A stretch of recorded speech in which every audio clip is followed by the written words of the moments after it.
Buenas, en el día de hoy vamos a ver esta presentación de este mapa mental acerca de las propiedades mecánicas de los materiales. Propiedades mecánicas de los materiales. Estas propiedades describen cómo un material responde a la aplicación de fuerzas o cargas. Son fundamentales en el diseño de estructuras, maquinaria y en la selección de materiales para aplicaciones específicas. Dentro de las propiedades mecánicas de los materiales encontramos la dureza, y un tipo de dureza es la dureza a la indetención, que nos dice que es la resistencia de un material a la deformación bajo una carga aplicada mediante un penetrador. Un ejemplo es la dureza del acero usado en herramientas de corte como taladros y sierras que necesitan mantener su forma bajo presión. Siguiente tenemos la dureza al rayado, que es la capacidad de un material para resistir ser rayado o marcado por otro material. Los cristales de zafiro utilizados en relojes de lujo son muy duros y resistentes a los rayones. Después encontramos la dureza al rebote, que es la capacidad de un material para recuperar su forma original tras un impacto. Las bolas de goma como las pelotas de tenis están diseñadas para tener una alta dureza al rebote para mantener su forma funcional. Otra propiedad de la mecánica de los materiales es la plasticidad. Y dentro de la plasticidad encontramos la ductibilidad, que es la capacidad de un material para deformar plásticamente bajo una carga de tracción sin fracturarse. El cobre es un ejemplo de un material altamente dúctil, lo que permite estirarlo en cables finos sin romperse. Después encontramos la maleabilidad, que es la capacidad de un material para deformarse plásticamente bajo una carga de compresión. El oro es extremadamente maleable, lo que permite que se transforme en láminas muy delgadas para su uso en joyerías y aplicaciones electrónicas. También tenemos el límite de afluencia. Esfuerzo al cual un material comienza a deformarse plásticamente. En la fabricación de recipientes a presión como calderas, es crucial seleccionar materiales con un límite de fluencia alto para evitar deformaciones durante la operación.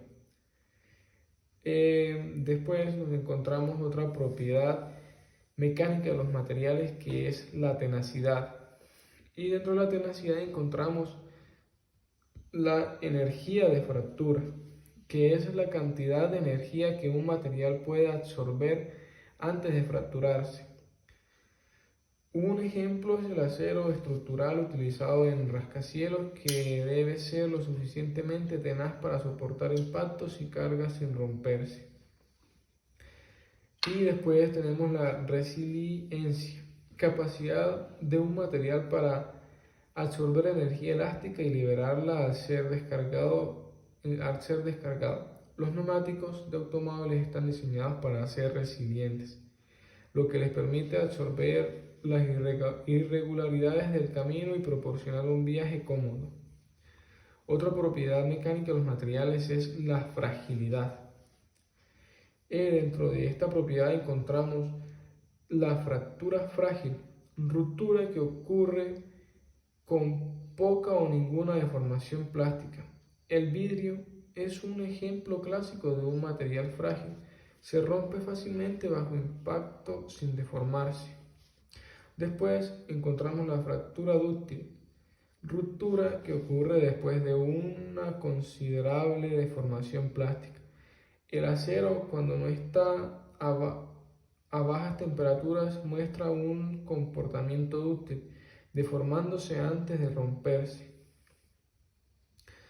Después tenemos otra propiedad mecánica de los materiales, que es la resistencia a la fluencia, que es la resistencia a la deformación a largo plazo bajo carga constante a alta temperatura.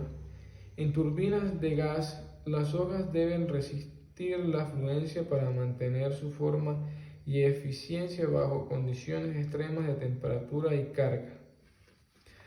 Otra propiedad mecánica de los materiales es la elasticidad. Y dentro de la elasticidad tenemos el módulo de Young, que es la relación entre el esfuerzo, fuerza por unidad de área, y la deformación, que es el cambio en la longitud relativa. En la región elástica de un material, los resortes de colchón tienen un alto módulo de Young, lo que les permite volver a su forma original después de ser comprimidos. También encontramos dentro de la elasticidad el límite elástico, esfuerzo máximo que un material puede soportar sin sufrir deformación permanente. Los arcos de metal en las monturas de gafas deben ser suficientemente elásticos para doblarse ligeramente sin deformarse permanentemente. También encontramos el coeficiente Poisson, que es la relación entre la contracción transversal y el alargamiento longitudinal de un material sometido a tracción. En la industria automotriz, este coeficiente es crucial para diseñar piezas que mantengan su forma cuando se estiran o comprimen. Después encontramos el módulo de cizallamiento. Relación entre el esfuerzo de cizalla y la deformación de cizalla en la región elástica. Es importante en el diseño de materiales como la goma utilizada en las juntas de maquinaria, que deben resistir fuerza y cizalla sin deformarse permanentemente. Después encontramos esta otra propiedad mecánica de los materiales, que es la resistencia. Dentro de la resistencia encontramos la resistencia a la tracción. Es la capacidad de un material para soportar fuerzas que lo estiran antes de romperse. Un ejemplo práctico es el acero utilizado en cables de puentes colgantes como el puente Golden Gate en San Francisco, California, Estados Unidos. Estos cables deben soportar enormes tensiones sin romperse. Resistencia a la compresión. Es la capacidad de un material para soportar fuerzas que lo aplastan. Un ejemplo común son los pilares de concreto en edificios. Estos deben soportar el peso del edificio sin ceder. También encontramos la resistencia al corte. Es la capacidad de un material para resistir fuerzas que intentan deslizar sus capas internas paralelamente una contra otras. Esta propiedad es crucial en los remaches y pernos que unen permanentes en estructuras como aviones, donde se necesita evitar que las piezas se deslicen entre sí. Y la resistencia al impacto la encontramos también dentro de la propiedad mecánica, esta propiedad mecánica que es la resistencia. La resistencia al impacto es la capacidad de un material para absorber energía durante un impacto sin fracturarse. El parachoques de un automóvil está diseñado para absorber el impacto de una colisión para proteger a los ocupantes del vehículo. Después encontramos esta otra propiedad mecánica de los materiales, que es la viscoelasticidad. Dentro de la viscoelasticidad encontramos la relajación de esfuerzo, que es la disminución del esfuerzo en un material viscoelástico bajo una deformación constante con el tiempo. Un ejemplo es el sellador de silicona, que cuando se aplica se deforma bajo presión y luego mantiene esa deformación a medida que el esfuerzo disminuye con el tiempo. Después encontramos la fluencia, que es la deformación lenta y continua de un material bajo una carga constante durante un periodo prolongado. Es relevante en materiales como los plásticos utilizados en tuberías, que con el tiempo se pueden deformar bajo la presión constante del agua. Después encontramos la histéresis, que es la pérdida de energía en un ciclo de carga y descarga debido a la viscoelasticidad del material.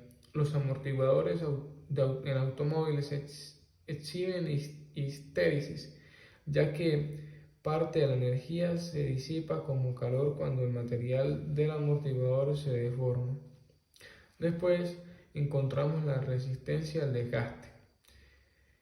Esta otra propiedad mecánica de los materiales. Dentro de la resistencia al desgaste tenemos la resistencia a la abrasión, que es la capacidad de un material para resistir la remoción de material de su superficie cuando se frota contra otra superficie.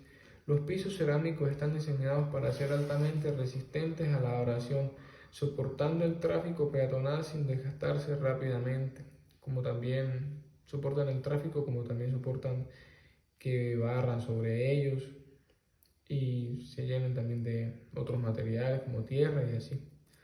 Después encontramos la resistencia a la erosión, que es la capacidad de un material para resistir la pérdida de material debido a impacto de partículas en movimiento. Las palas de turbinas en centrales eléctricas están diseñadas para resistir a la erosión causada por partículas en el vapor de alta velocidad. También encontramos la resistencia al deslizamiento, que es la capacidad de un material para soportar fricción continua sin desgastarse significativamente. Los cojines utilizados en motores deben tener alta resistencia al deslizamiento para mantener su eficiencia y duración. Otra propiedad mecánica de los materiales es la fatiga. Dentro de la fatiga encontramos la vida a la fatiga, que es el número de ciclos de carga que un material puede soportar antes de fallar. Un ejemplo es el ala de un avión que se somete a innumerables ciclos de carga durante el vuelo y debe estar diseñado para soportar estos ciclos sin fallar. También está el límite de fatiga, que es el esfuerzo máximo por debajo del cual un material puede soportar un número infinito de ciclos de carga sin fallar. Este es un criterio importante en el diseño de engranajes y ejes que experimentan cargas cíclicas en motores y transmisiones. Otra propiedad mecánica de los materiales es el módulo de compresibilidad, que nos dice,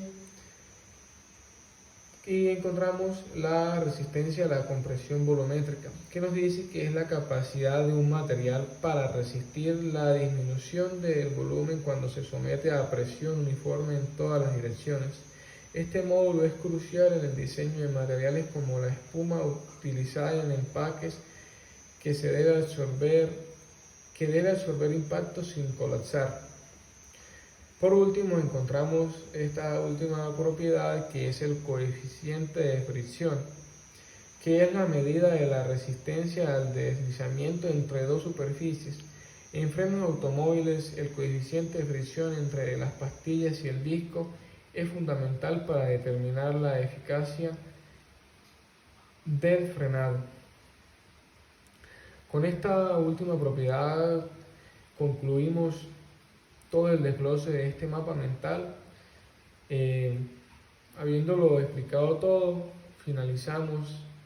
Espero les haya gustado mucho esta explicación de las propiedades mecánicas de los materiales mediante este mapa mental, y muchas gracias por la atención. Que estén muy bien.